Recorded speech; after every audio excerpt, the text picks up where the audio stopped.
and welcome back to Critical Pathfinder. You know, sometimes life has a way of coming full circle in the most remarkable ways. Years ago in Manila, I was managing process transitions for UK companies, watching as call center floors filled with Filipino operators providing support to customers halfway across the world. Fast forward to today, and here I am in London, dialing companies to get support on some services only to hear a familiar Filipino accent, sometimes even from the very same operation centers where I once worked. Life has a funny way of flipping the script, doesn't it?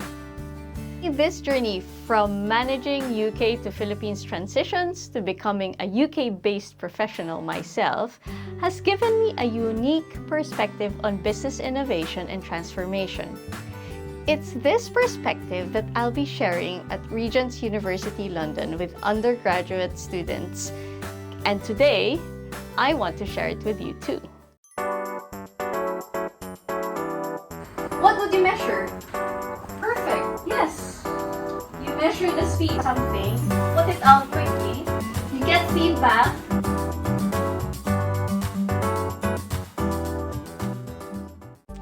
After spending over a decade in the UK, moving from Manila to London, and leading technology transformation initiatives, I've come to realize that the immigrant mindset also brings a unique advantage to business innovation. We naturally grasp the complexities of adaptation, resilience, and the power of combining different perspectives, skills that are absolutely crucial in today's rapidly changing business landscape. So in this episode, we'll explore how British organizations approach change and innovation, seen through the lens of someone who's experienced both sides of the global business equation. Whether you're planning your move to the UK, already working here, or just curious about how performance innovation is applied in the banking industry, based on my experience in technology transformation, well, the holistic approach is always essential. So let's bridge the gap between professional expertise and cultural adaptation, something we're all about here on Critical Pathfinder.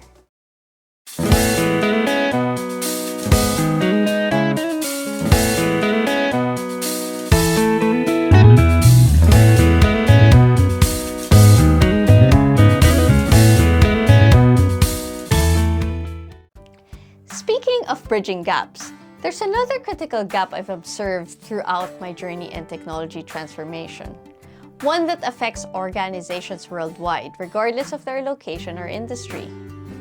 You see, throughout my career in transformation management, I witnessed firsthand how companies struggle to scale their digital initiatives. It's not just my observation. Gartner's research reveals a stark reality. While 90% of organizations are embarking on digital transformation initiatives, only 40% successfully scale them. Think about that for a moment. That's a significant gap between ambition and achievement. On one hand, this highlights how pervasive digital transformation has become across industries, with the most companies recognizing the need to embrace digital technologies. While many companies are starting digital transformation projects, a large majority struggle to fully implement them across their entire organization. To successfully scale digital initiatives, companies need a well-defined strategy, strong leadership, and effective change management practices. This disconnect between transformation goals and actual results raises an important question. What makes the difference between success and failure in digital transformation? And more importantly, how can we bridge that gap? As someone who has been part of major transformation programs at top financial and technology players, I've learned that bridging the success gap requires more than just technology investment. It demands strategic change management, a robust governance framework, and strong stakeholder alignment. Let me take you through my journey in shaping some of these changes, and let me break this down like a Netflix series.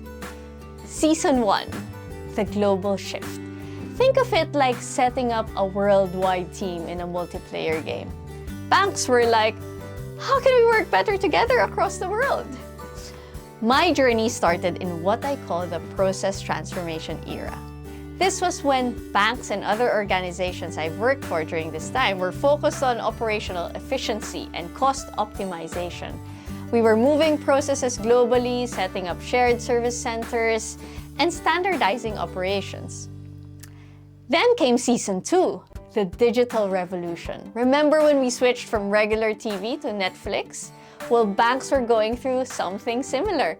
Everything was moving to apps and online services. I call this the digital transformation era of my career. This period saw the rise of mobile banking, cloud computing, and digital-first services. Now we're in season 3, the strategy game. It's like playing chess and Minecraft at the same time. We're building new things while thinking 10 moves ahead. This is what I call the strategic transformation era, where transformation now isn't just about technology or processes. It's about creating sustainable business value through innovation. So I've labeled those 3 eras in my career as such because in reflecting on my career journey so far, I found it interesting that it actually aligns with the 3 types of innovation I've seen. So let's talk about 3 ways banks are changing, like how social media keeps updating with new features. Firstly, process innovation. Think about how loan approvals have evolved. Just a few years ago, getting a loan meant visiting a branch, filling out paperwork, and waiting weeks for approval. Today, many banks offer instant lending decisions through their apps. Process innovation is often that foundation of successful transformation, and it isn't just about making things faster either. It's about fundamentally reimagining how we deliver value. Now, the second type of innovation is product innovation. Digital wallets are a perfect example. The way we pay for things has been completely transformed. Think about how you split a restaurant bill today. We've moved from cash calculations to instant payment splitting apps integrated with social networks. Now, the third innovation is business model innovation. This is perhaps the most fascinating transformation we've been seeing in banking today. Think of banks like Amazon now. They're not just selling their own stuff. They're becoming a marketplace where other companies can sell their services too.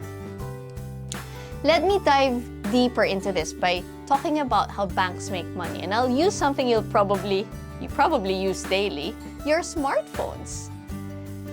What's the old school way? Imagine a piggy bank, but massive. People put money in, deposits, banks lend it out, loans. They make money from the difference, like buying something for £8 and selling for 10. But now, banking has had an iPhone moment. It's completely transformed. And here's how. There's what you call banking as a service. It's like the App Store model. Think of banks like the iPhone App Store. The App Store lets game developers create apps using Apple tools. Similarly, banks now let companies like Klarna or Revolut use their banking tools. When you use Pay in 3 in ASOS, it's like using a bank service through ASOS app. Now let's talk about how banks measure success. It's actually pretty similar to how you might measure success in your favorite apps or games. Think of it like running a really popular YouTube channel, but for banking. There are 4 main things we look at. The financial impact, so the money stuff, like a YouTuber tracking how many paid subscribers they're getting, that's the revenue growth, how much they're spending on equipment, that's their cost, and how they compare to other channels, that's their market share. The second one is customer experience. This is the happiness factor. It's similar to checking your app ratings.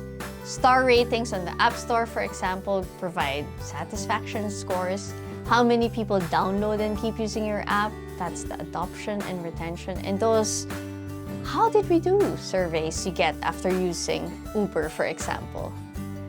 Next, we have operational efficiency. That's the speed and smoothness of things. Think of it like your favorite food delivery app. How fast orders get delivered, that's the process speed. How often they get the order wrong, that's their error rates. And how much is done by the app versus humans, that's the automation levels they have. And then lastly, risk management, which is basically the safety net. like your phone's security, how often it gets hacked, for instance, where it follows App Store rules, that's the compliance, and if it crashes, how quickly it recovers, and that's the resilience. Understanding these frameworks is crucial, but the real challenge lies in implementation. Let's look at how organizations actually drive innovation through technology. Firstly, agile methodology. I call this the TikTok challenge approach. Imagine you're trying to nail a TikTok dance trend. The old way you would do it would practice for weeks in private, then post one perfect video. The new way, if you used agile methodology, is to post quick drafts, get feedback, improve, and then repeat. In technology transformation, we work like a YouTube content creator. We release new content every 2 weeks, read the comments, which is the feedback, and adjust based on what the audience likes. Then we plan the next episodes together. Second, we use data-driven decisions. So this is the Netflix strategy. Just like how Netflix knows what shows you love before you even watch them, we use data to predict what customers want, we track what works, and we keep measuring to make things better. Next, we have digital enablement, the smartphone upgrade. Think of it like upgrading your phone. Moving to cloud is just like switching from phone storage to iCloud. And API first is just like how apps connect with each other, sharing Instagram stories to WhatsApp, for example.